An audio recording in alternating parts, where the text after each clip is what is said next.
ஆண்டவராகிய இயேசு கிறிஸ்துவின் இனி நாமத்தில் அன்பின் வாழ்த்துக்கள். இந்த காலை வேளையில கூட உங்களை சந்திப்பதில் நான் மிகவும் மகிழ்ச்சி அடைகிறேன். இந்த நாள் உங்களுக்கு பெரிய ஆசீர்வாதத்தின் நாளாக இருப்பதாக.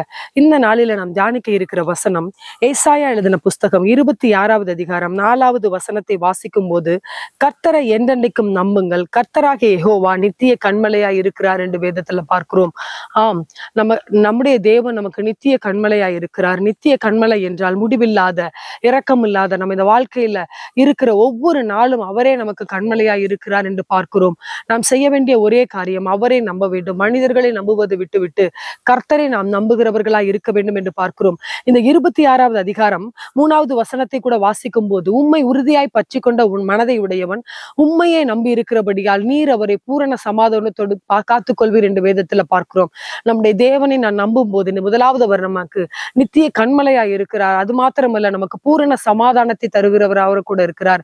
இந்த நாளில நீங்கள் ஒவ்வொரு காரியத்திற்கும், மிக முக்கியமான காரியத்திற்கும் நீங்கள் மனிதரை நம்பி கைவிட்டு சோர்ந்து போய் விட்டீர்களா? இந்த நாளில் ஆண்டவர் நம்மை பார்த்து சொல்லுகிறார், அவரை நான் நம்புகிறவர்களா இருக்க வேண்டும் என்று சொல்லுகிறார். அவரை நான் நம்பும் போது அவர் நமக்கு முடிவில்லாத ஒரு கண்மலையாய் இருக்கிறார். அது மாத்திரமல்ல, நமக்கு சமாதானத்தை கட்டளிடுவார் என்று பார்க்கிறோம். வெளிப்படுத்தல கூட பார்க்கிறோம், அவர் ஆதியும் அந்தமுமானவர், அல்பாவும் ஒமேகாவும் ஆனவர் என்று கூட நம்ம வேதத்துல பார்க்கிறோம். நாம் பூமியில் உயிரோடு இருக்கும் ஒவ்வொரு நாளும் நாம் நம்முடைய தேவனை நம்புகிறவர்களாக கூட இருக்க வேண்டும். வானத்தையும் பூமியையும் படைத்த தேவன் நம்மை கைவிடுவதில்லை. நிச்சயமாய் நம்மை ஆசீர்வதிப்பார்.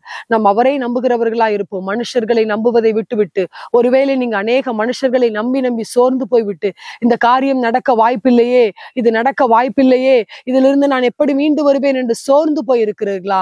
நம்பிக்கையின் தேவன், நமக்கு சமாதானத்தை கொடுக்கிற தேவன், நமக்கு கண்மலையா இருக்கிற நீங்க தேவனிடத்துல நீங்க நம்புங்க. அவரை நம்புங்க. அவரை நீங்க முதலாவது வையுங்க. அவரை சார்ந்து கொள்ளுங்க. நிச்சயமாய் உங்களுடைய வாழ்க்கையில, என்னுடைய வாழ்க்கையில அவர் சமாதானத்தை கட்டளிடுகிறவராய் கூட இருக்கிறார்.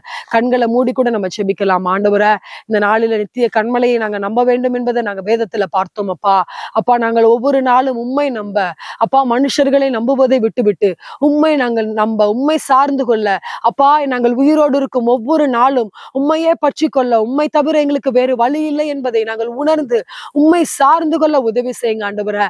அப்பா, இந்த நாளில் இந்த வீடியோவை பார்த்து கொண்டு இருக்கிற அநேகர் மனுஷர்களை நம்பி, இந்த காரியம் நடக்குமா, இது நடக்க வாய்ப்பு இருக்கிறதா என்று நம்பி அவர்கள் எனக்கு ஒத்தாசை செய்வார்கள், உதவி செய்வார்கள் என்று நம்பி சோர்ந்து போயிருக்கிறார்கள். அப்பா, உம்மை நம்ப ஒவ்வொருவருக்கும் நீங்க பலனை கொடுங்க ஆண்டவரே. அவர்களுக்கு நித்திய கண்மலையா இருங்கப்பா. சமாதானத்தை கட்டளிடுக ஆண்டவரே. வேதத்துல பார்த்தோம் அல்லவா, உம்மை நம்புகிற ஒவ்வொருவருக்கும் நீங்க சமாதானத்தை கட்டளிடுவீங்கன்னு நாங்க பார்த்தோம் அல்லவா ஆண்டவரே. அப்படியே ஒவ்வொரு வீடுகளில, குடும்பங்களில, ஒவ்வொரு மனிதர்களுக்கு சமாதானம் உண்டாவதாக என்று நாங்கள் செபிக்கிறோம் ஆண்டவரே. அப்பா, நாங்க இந்த நாளில ஒரு தீர்மானத்தை எடுக்கிறோம். அப்பா, உம்மை சார்ந்து கொள்ள உதவி செய்யுங்க. உம்மை நம்ப எங்களுக்கு உதவி செய்யுங்க ஆண்டவரே. அப்படியாய் நீங்க ஆசீர்வதிக்கிறபடியால் உமக்கு நன்றி செலுத்துகிறோம். இயேசுவின் நாமத்தில் செபிக்கிறோம் எங்கள் நல்ல பிதாவே. ஆமென்.